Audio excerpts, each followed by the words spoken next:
Politics and power.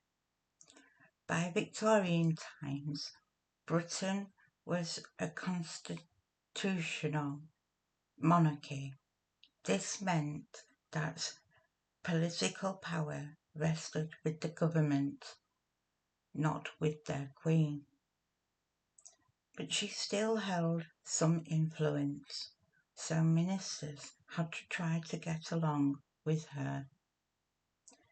10 prime ministers held office during Victoria's reign, and power swung between two main parties, the Whigs, later called the Liberals, supported political reform, while the Conservatives, or Tories, was usually against change. Victoria's first Prime Minister was the Whig, Lord Melbourne. He spent hours with her every day, teaching her about the business of government, and soon became like a father to her.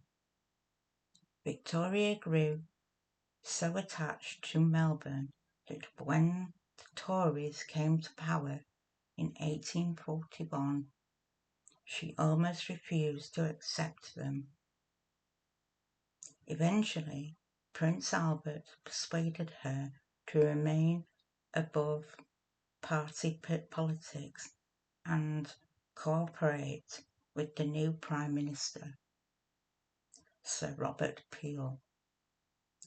In time, Victoria grew to admire him.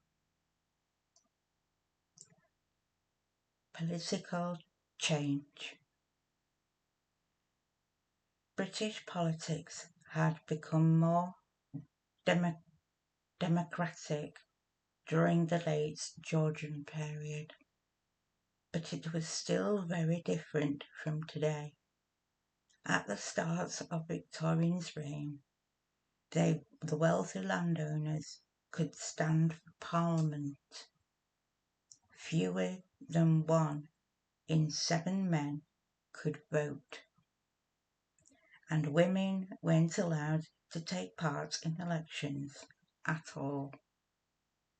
In 1838, a group of workers published a People's Charter demanding electoral reforms. The government reduced the charter, and after a decade of campaigning, the movement declined. But by the end of the Victorians' reign, many of the Chartist reforms had been introduced.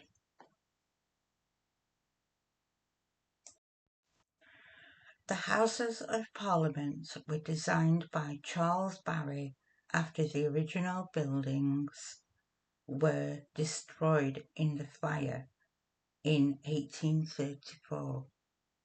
Queen Victoria opened the new Parliament buildings in 1852.